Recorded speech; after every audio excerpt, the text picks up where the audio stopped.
Hello friends, welcome to question naval classes. मैं हूं आपका दोस्त, आपका भाई क्वेश्चन नवल। बहुत दिनों के बाद दोबारा से आपके सामने एक वीडियो लेके आया हूं। 1000+ previous year fill in the blanks class 2। इसकी पहली क्लास हो चुकी है। चलिए इस सीरीज को शुरुआत करते हैं इस सीरीज की। और बड़े अच्छे से आपको मैं ये सीरीज करवाने की कोशिश करूंगा। ये अभी नहीं बोलूंगा, ये वीडियो के आखिरी में बोलूंगा। आपको पसंद आए तो लाइक करना और कमेंट करना। पहला क्वेश्चन देखते हैं। पढ़ते टाइम हम कोई भी बकवास नहीं करते हैं, सिर्फ पढ़ाई की बातें करते हैं। चलिए शुरुआत करते हैं पढ़ाई करने की। इससे आज आपका एक अच्छा रिवीजन हो जाने वाला है इस सीरीज से। The thief explained how he dashed from the jail। अब हम ऑप्शंस की तरफ देखें ना, तो हमें वर्ब्स को फिलअप करना है इसके अंदर। तो सीधी सी बात है, अगर इस क्वेश्चन को मैं ध्यान से देखूं तो ये हाउ यहाँ पे कंजंक्शन का काम कर रहा है, और इससे पहले क्या है आपकी रिपोर्टिंग वर्ब है, और इसके बाद क्या है आपका कमेंट है, यानी कि रिपोर्टेड स्पीच है। ठीक है। यानी कि ये इनडायरेक्ट स्पीच की तरह हमारा एक सेंटेंस है। तो बेसिकली एक्सप्लेन्ड के ऊपर डिपेंड करता है वर्ब भरना। अब एक्सप्लेन्ड किसके अंदर है? एक्सप्लेन्ड क्या है? वर्ब की सेकंड फॉर्म। अब वर्ब की सेकंड फॉर्म है तो सीधी सी बात है, एक्सकेप्स नहीं आएगा, पास्ट फॉर्म आ गई। वर्ब की सेकंड फॉर्म किसको बताती है? पास्ट टेंस को बताती है, तो हमें पास्ट फॉर्म ही बननी है। तो ना तो फर्स्ट ऑप्शन आएगा ना ही फोर्थ ऑप्शन। देखो हमेशा ध्यान रखना है, इस तरह के क्वेश्चंस बहुत आते हैं जो इनडायरेक्ट स्पीच में होते हैं। तो जो हमारे कमेंट सेक्शन में, कमेंट में, या आपका स्टेटमेंट में, या जिसको आप रिपोर्टेड स्पीच का पार्ट बोलते हैं, यानी कि कंजंक्शन हाउ, दैट, इफ, इन सभी के बाद जो वर्ब होती है वो डिपेंड करती है हमारी हमारी मेन रिपोर्टिंग वर्ब की वर्ब के ऊपर। यानी कि एक्सप्लेन्ड क्या है? पास्ट में है, तो ये भी पास्ट में ही आएगी। अब बच्चा क्या? हैड एस्केप्ड और एस्केप्ड। तो सीधी सी बात है, जो ये एक्शन है ये इस पे डिपेंड करता है। तो इससे पहले का ही हमें एक्शन लेना है। तो यहाँ पे हैड एस्केप्ड ज्यादा फिट बैठता है, ना कि एस्केप्ड। तो आंसर हो जाएगा 2। चलिए आगे नेक्स्ट क्वेश्चन पे चलते हैं। He held dash to the books passionately. अब उसने बुक्स को क्या कर रखा है? होल्ड कर रखा है। पास्ट फॉर्म में होल्ड की हेल्ड हो जाएगी। तो बुक को पकड़ रखा है, होल्ड ऑन। होल्ड ऑन यहाँ पे आ जाएगा। बाकी कोई भी प्रपोजिशन यहाँ पे ठीक नहीं बैठती है, क्योंकि पैशनेटली का यूज किया गया है। तो सिंपल सी बात है, उसको पैशनेटली होल्ड कर रखा है, पकड़ रखा है। तो होल्ड ऑन आ जाएगा, यानी कि first is the correct answer. फिर से वैसा ही क्वेश्चन आया है। यहाँ पे देखो, वेयर आ गया कंजंक्शन, या कि बेसिकली इससे पहले वाली वर्ब पे डिपेंड करेगा इसका टेंस। यानी कि डिड आया है। डिड की बात करें तो डिड से हमें क्या पता चल गया? ये पास्ट फॉर्म है, तो इसके बाद भी पास्ट ही रहने वाली है। ठीक है।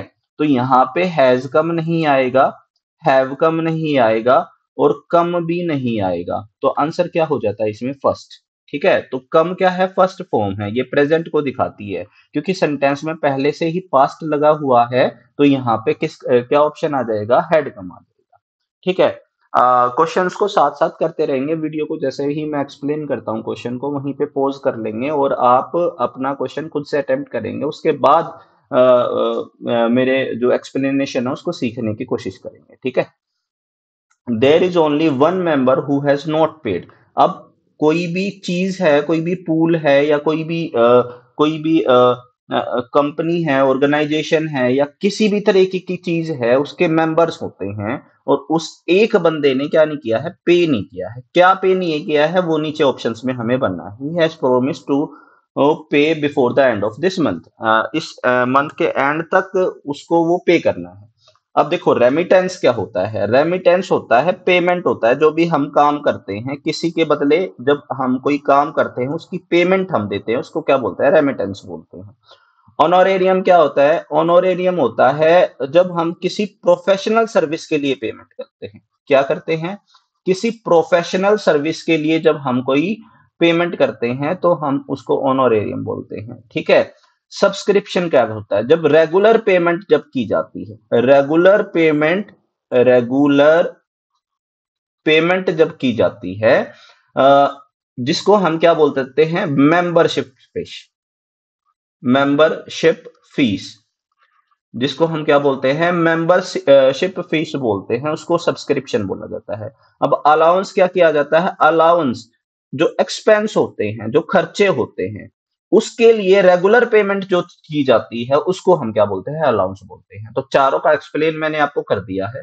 तो यहाँ पे सबसे अच्छा जो ऑप्शन निकल के आता है वो कौन सा होता है, थर्ड। आपने अंदाजा लगा लिया होगा, मेंबर है, किसी चीज के लिए उसको रेगुलरली पे करना है, तो मेंबरशिप फीस जो होती है वो सब्सक्रिप्शन कहलाता है। अंडरस्टूड। नेक्स्ट क्वेश्चन की तरफ चलते हैं। He was and dash swimmer but was swept away by a strong. अब यहाँ पे देखो सीधी सी बात है, अच्छा स्विमर है, ठीक है, बहुत ही स्किल्ड स्विमर है। स्किल्ड के लिए यहाँ पे एलिजिबल यूज नहीं हो सकता। एबल का मतलब क्या होता है, एबिलिटी उसकी अच्छी है। ओल्ड यहाँ पे यूज नहीं हो सकता, तो एबल हो सकता है या एक्सपर्ट हो सकता है। तो ज्यादा जो सटीक हमें लग रहा है ऑप्शन से, वो क्या लग रहा है, एक्सपर्ट लग रहा है। अब स्ट्रीम और करंट में क्या होता है, स्ट्रीम क्या होता है, flow of water on a surface होता है, ठीक है।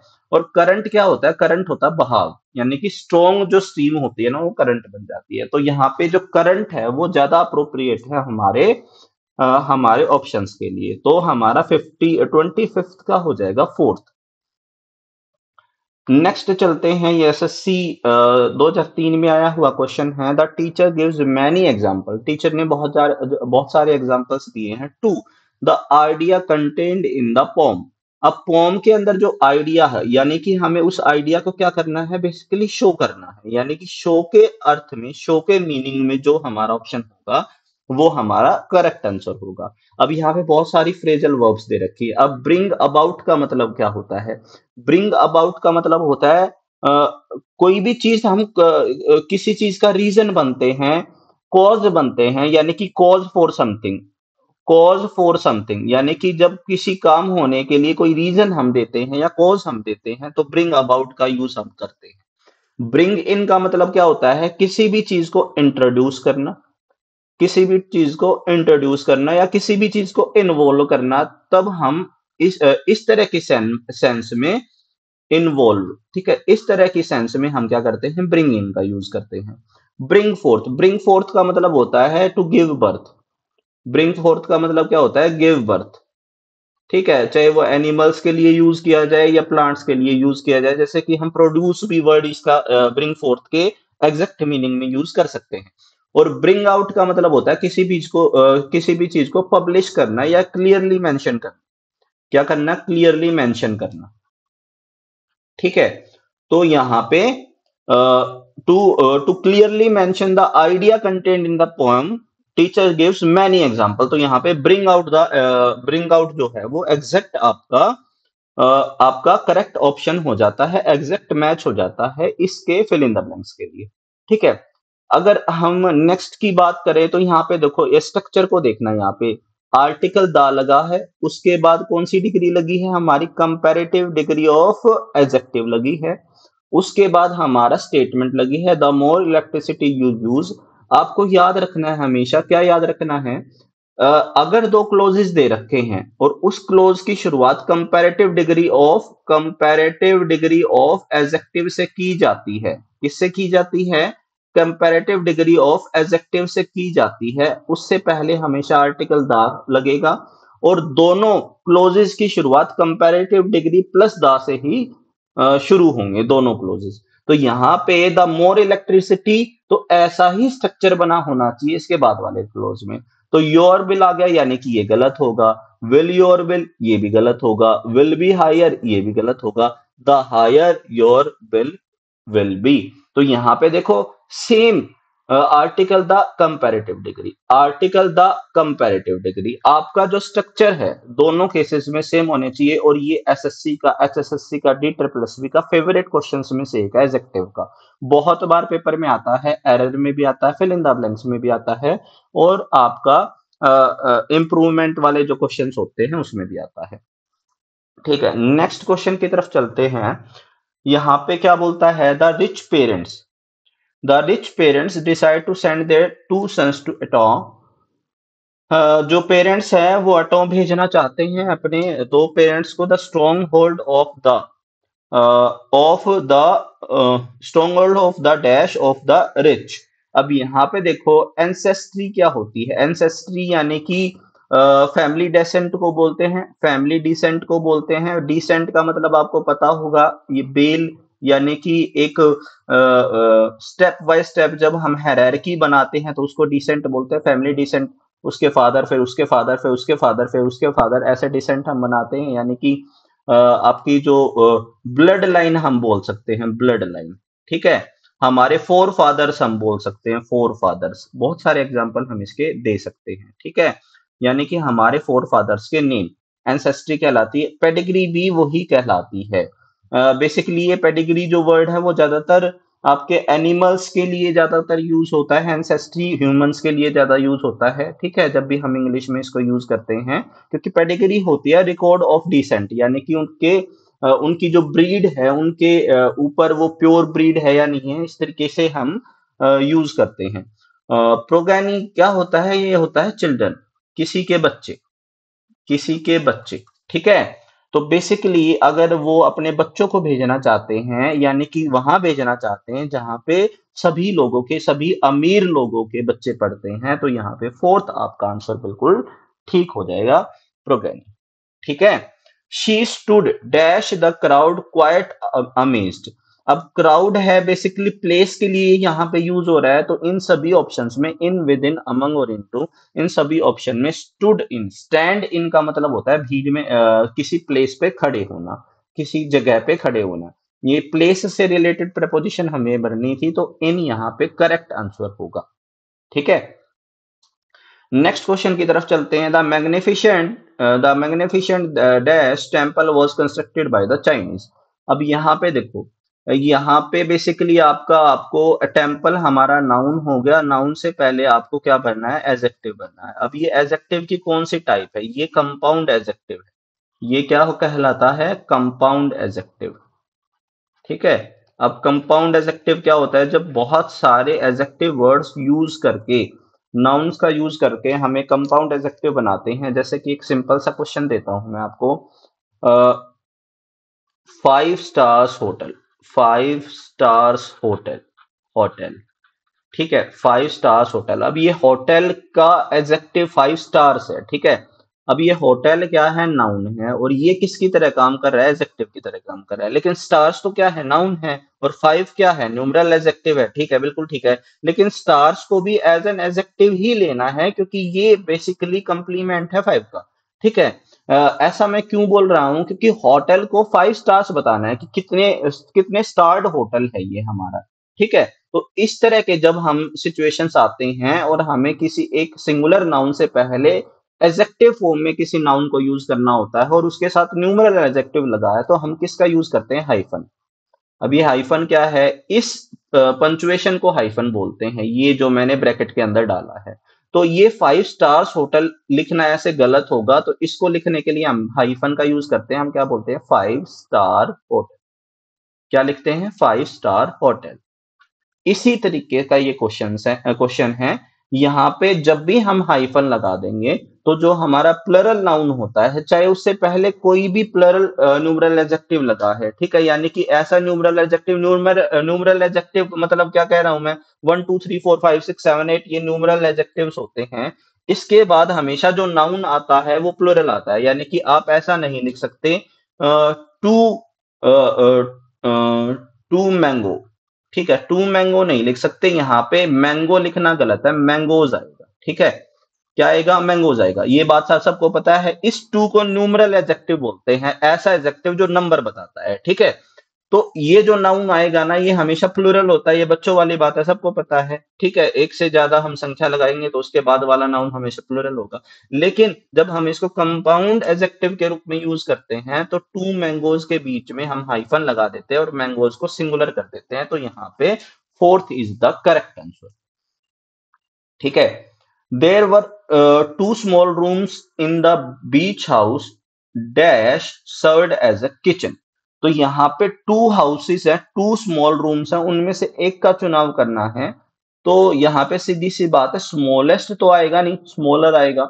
अब the smaller of which of the smaller of them, इन दोनों में से जो करेक्ट आंसर है वो है 3। अब ये है question of the day. why we use why we use the smaller of them instead of the smaller of which। हमने द स्मॉलर ऑफ देम का यूज क्यों किया है, द स्मॉलर ऑफ विच का यूज क्यों नहीं किया है, ये सोचने वाली बात है। ये आपको कमेंट सेक्शन में मुझे बताना है। ऐसा ही हमेशा मैं एक स्टार क्वेश्चन आपको हर एक्सरसाइज से दूंगा कि क्वेश्चन ऑफ द डे है, आप इसमें से मुझे बताएं इसका एक्सप्लेनेशन क्या है। विच का हमने यूज क्यों नहीं किया, देम का हमने यूज क्यों किया। नेक्स्ट क्वेश्चन की तरफ चलते हैं। Madhu has not been able to recall where. अब यहाँ पे देखो सीधी सी बात है, ये यहाँ पे फिर से वो इनडायरेक्ट स्पीच वाला कंसेप्ट आ जाता है। यहाँ पे वेयर बीच में आया है तो इंटेरोगेटिव जो स्ट्रक्चर होता है, यानी कि हेल्पिंग वर्ब का यूज हम सब्जेक्ट से पहले जो करते हैं वो उसका यूज नहीं होगा। तो यहाँ पे ना तो वन आएगा, ना टू आएगा, ना फोर आएगा, यहाँ पे आंसर आ जाएगा टू आ जाएगा। वन थ्री फोर इसका आंसर नहीं हो सकते, क्योंकि हेल्पिंग वर्ब का यूज हम सेंटेंस सब्जेक्ट से पहले यहाँ पे नहीं करेंगे। ठीक है, तो मधु जो है ना याद नहीं कर पा रही है कहाँ वो रहती थी। ठीक है, you dash mad if you think I am going to show my answer sheet. अब यहाँ पे क्या बोल रहा है कि मैं आपको नहीं दिखाने वाला हूं, यहाँ पे मॉडल का यूज करना है। तो कई बच्चे यहाँ पे आर सपोज्ड टू बी लगाने की कोशिश करेंगे। ठीक है, ऐसा तुम सोचते होगे, ऐसा तुम ऐसा हिंदी करके वो ऐसा बनाने की कोशिश करेंगे, लेकिन इसका जो करेक्ट आंसर है वो क्या हो जाएगा, मस्ट भी हो जाएगा। क्योंकि यहाँ पे उसने नकार दिया है, पॉसिबिलिटी को खत्म नहीं कर दिया है, इतना ज्यादा 100% डिटर्मिनेशन दिखा दिया है। तो 100% डिटर्मिनेशन के साथ या 100% पॉसिबिलिटी के साथ मस्ट बी का यूज होगा। क्योंकि उसने सिरे से निकाल दिया है कि तुम ऐसा सोच रहे हो कि मैं आंसर शीट दिखाऊंगा, लेकिन ऐसा नहीं होने वाला है। तो स्ट्रॉन्ग डिटर्मिनेशन दिखाया है, तो मस्ट बी का यहाँ पे यूज होगा।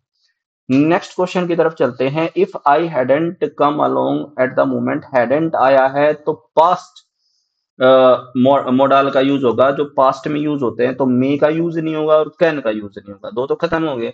अब जो ये माइट बीन और कुड हैव बीन, इन दोनों के स्ट्रक्चर में देखो तो माइट बीन कोई भी मोडाल का फॉर्म नहीं है।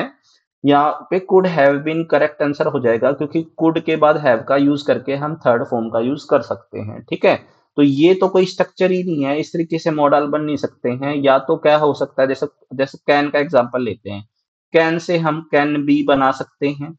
ठीक है, कैन से हम कैन हैव बना सकते हैं, या क्या बना सकते हैं, कैन हैव बीन। ये स्ट्रक्चर्स होते हैं आपके मॉडल के। अगर ये सिंपल सी बात है, अगर इतना भी आपने ध्यान दिया है तो इन दोनों में जो ए है वो तो करेक्ट मॉडल है ही नहीं।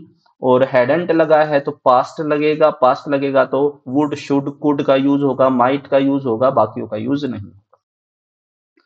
Wheat is not native to India, barley. अब यहाँ पे जो आंसर है ना, ध्यान से देखना है। ये नेगेटिविटी शो कर रहा है और यहाँ भी नेगेटिविटी, दूसरे केस में भी एंड का यूज हुआ है, तो सीधी सी बात है नेगेटिव ही हमारा यूज होगा। तो इज या इजंट नाइदर तो हो ही नहीं सकता, डबल नेगेटिव का यूज नहीं करेंगे। इज आइदर भी नहीं हो सकता, क्योंकि यहाँ पे पॉजिटिव हो जाएगा। तो यहाँ पे या तो इजंट आइदर आएगा या इज नाइदर आएगा। अब इन दोनों में से कौन सा ठीक है, ठीक है वन। अब वन कैसे ठीक है, मैं आपको बताता हूं। अगर यहाँ पे nor wheat is native to India, यहाँ पे अगर मैं नॉर का यूज करता, क्योंकि ये जो नाइदर है हमेशा नॉर के साथ ही पेयर बनाता है।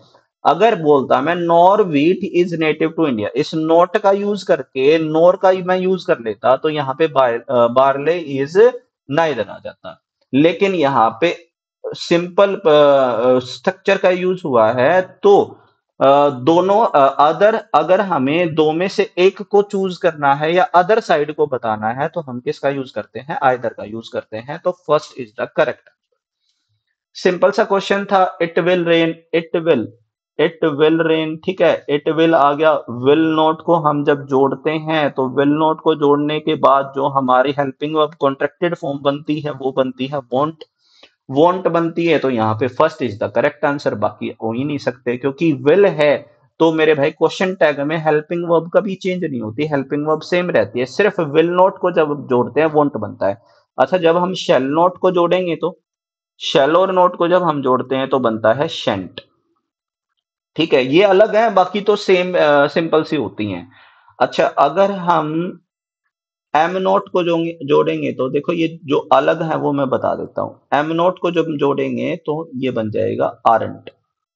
क्या बन जाएगा? आरंट। तो ये 3-4 अलग हैं, 3 ये हेल्पिंग वर्ब जो कंस्ट्रक्टेड फॉर्म है क्वेश्चन टैग के लिए अलग हैं, इसको आप देख लेना। My book is new dash is the tone one. अब मेरी बुक तो न्यू है, अब तुम्हारी बुक के बारे में बात करते हैं। अब माई बुक को डायरेक्टली यहां पे क्या आना चाहिए था? योर बुक आना चाहिए था। अब बुक को बार बार लिख नहीं सकते, बुक को बार बार लिख नहीं सकते, क्योंकि according to grammar we can not use a noun again. Repetition of noun in the sentence is strictly prohibited.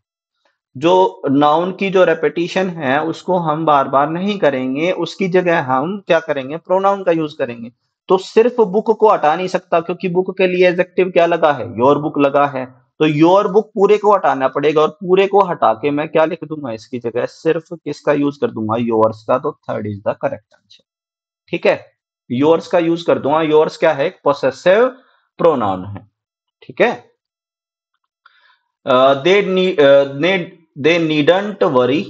तो ये नेगेटिव है, तो क्वेश्चन टैग कैसा हो जाएगा? पॉजिटिव हो जाएगा। क्वेश्चन टैग पॉजिटिव हो जाएगा तो सीधी सी बात है, नीडंट यहाँ पे देखो हेल्पिंग वर्ब के बाद लगा है नॉट, यानी कि ये हमारी ऑक्सिलरी वर्ब है। हेल्पिंग वर्ब जिसे आप बोलते हैं, तो नीड हेल्पिंग वर्ब है, तो नीड दे यहाँ पे आंसर हो जाएगा।